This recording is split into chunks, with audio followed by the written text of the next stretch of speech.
Bonjour à tous chers improvisateurs, alors aujourd'hui dans cette toute nouvelle vidéo d'improvise, on va apprendre à créer des histoires et réussir à les terminer dans un temps imparti. Cette vidéo s'adresse aux improvisateurs mais également à toutes les personnes qui voudraient créer des histoires grâce à un outil simple. La différence entre un improvisateur et les autres personnes qui voudraient créer des histoires, c'est que l'improvisateur est vraiment confronté à une vraie difficulté, c'est qu'il doit le faire sur le moment. Alors contrairement à par exemple un metteur en scène au théâtre, qui va pouvoir réfléchir à son texte bien en amont, un improvisateur doit le faire sur le moment même. Là est toute la difficulté. D'où l'intérêt d'avoir des outils simples à disposition. Cet outil, c'est le schéma narratif simplifié. Pour rappel, chez Improvise, on apprend 3 facettes de l'improvisateur. Le côté acteur, donc incarner des personnages, le côté metteur en scène, faire vivre des lieux, et le côté scénariste, donc être capable de créer des histoires. Ici, c'est ce qu'on va voir, la facette scénariste. Le schéma narratif est divisé en 5 étapes. Ces 5 étapes permettent de comprendre et de créer une intrigue. Pour illustrer les étapes de ce schéma narratif, je vais donc prendre l'histoire de Blanche-Neige. À la base, je voulais utiliser Star Wars, mais ma sœur a dit que c'était pas assez connu. Du coup, je suis un petit peu déçu. La première étape est la situation initiale, c'est-à-dire qu'on va placer le décor dans lequel l'improvisation ou l'histoire plus largement va avoir lieu. On va poser donc les protagonistes, les personnages, mais également donc le lieu dans lequel ils se retrouvent. En 2 mots, on va poser le qui et le où. La situation initiale dans Blanche-Neige, c'est Blanche-Neige vit donc dans un monde moyenâgeux où elle vit avec sa belle-mère qui détesterait que quelqu'un surpasse sa beauté. Vient ensuite l'élément perturbateur qui, comme son nom l'indique, va donc perturber la tranquillité de la situation initiale en exposant un problème aux protagonistes qui vont devoir donc réagir. On va donc voir apparaître le but de l'improvisation, en un mot, le quoi. L'élément perturbateur va donc faire monter l'intensité dramatique du récit, c'est-à-dire un peu le suspense que les personnages et les spectateurs ressentent donc face aux événements qui sont posés. On reviendra plus tard à l'intensité dramatique. L'élément perturbateur dans Blanche-Neige est le miroir de la belle-mère dit que Blanche-Neige est la plus belle. La belle-mère veut donc se débarrasser de Blanche-Neige. L'élément perturbateur va donc amener à une série de péripéties, c'est-à-dire un peu toutes les actions que les protagonistes vont entreprendre afin de résoudre leur problème initial posé donc par l'élément perturbateur.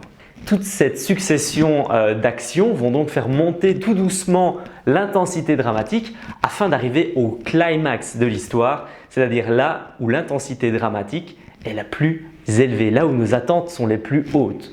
Les péripéties dans Blanche-Neige sont le chasseur qui était censé la tuer ne la tue pas, Blanche-Neige se réfugie chez les 7 nains, la belle-mère apprend que Blanche-Neige est encore en vie, elle décide donc d'aller la tuer en l'empoisonnant, les 7 nains zigouillent la belle-mère et ils mettent Blanche-Neige dans un cercueil en verre.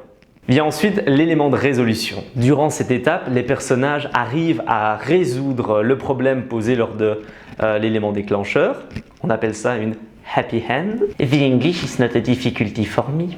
Évidemment, l'élément de résolution n'est pas obligé d'être favorable pour les personnages. Il y a plein d'histoires qui finissent mal, notamment l'armée des 12 singes, la planète des singes et le singe de Stephen King. Faites attention aux singes, c'est un animal dangereux. L'élément de clôture dans Blanche-Neige est un prince qui passe par là, décide d'embrasser Blanche-Neige sous son cercueil de verre et elle revit. Et enfin, la 5e étape du schéma narratif est la situation finale, c'est-à-dire là où l'intensité de l'histoire, l'intensité dramatique est redescendue pour arriver à une situation d'équilibre, comme c'était le cas pour la situation initiale. La situation finale, vous la connaissez tous, c'est « Et ils vécurent heureux et eurent beaucoup d'enfants ».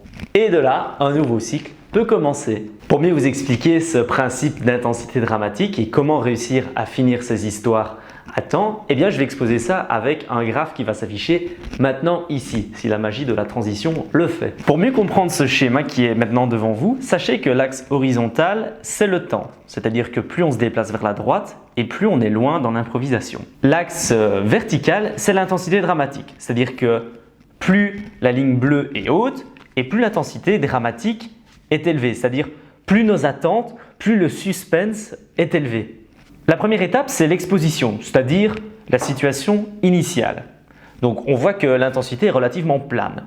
Ensuite vient l'élément perturbateur. Là d'un coup, hop, ça suscite notre intérêt. ça redescend un petit peu une fois qu'on a encaissé le coup, mais des nœuds dramatiques secondaires, c'est-à-dire les péripéties, vont tout doucement relever cette intensité dramatique. Certaines fois, c'est plus haut que d'autres en fonction des chapitres. Et ça va nous mener vers le climax de l'histoire, c'est-à-dire l'élément de résolution. Donc on voit que le climax, c'est là où l'intensité dramatique est le plus haut. Et une fois que l'élément de résolution est passé, eh bien l'intensité dramatique redescend pour revenir au même niveau que la situation initiale. On est donc dans la situation finale. On voit que ce graphe est adaptable en fonction de n'importe quelle durée d'improvisation. C'est-à-dire que si l'improvisation est censée faire 4 minutes, après 1 minute, il serait bien qu'on ait quand même fini d'exposer la situation initiale. Parce que si on le fait après 3 minutes, malheureusement, ça serait en plein dans les péripéties et ça veut dire qu'on n'aurait plus qu'1 minute pour terminer l'histoire et on voit bien que mathématiquement sur le graphe, ça ne matche pas. Si vous faites ou regardez parfois des matchs d'improvisation, eh bien c'est souvent ce que l'arbitre va qualifier d'un retard de jeu.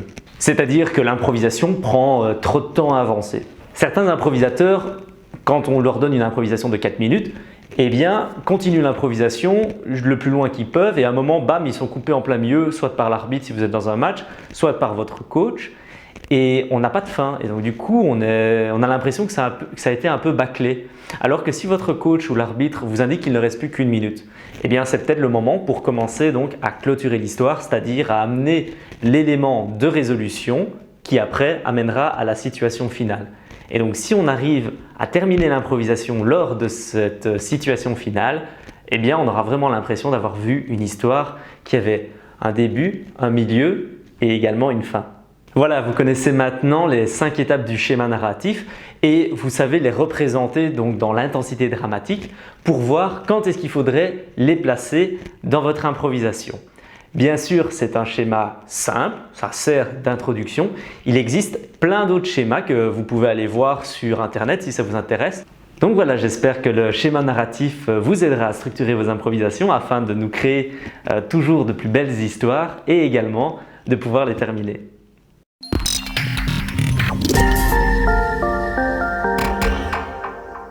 Le singe de Stephen Hawking, non pas Stephen Hawking, dans un monde moyenâgeux, et a comme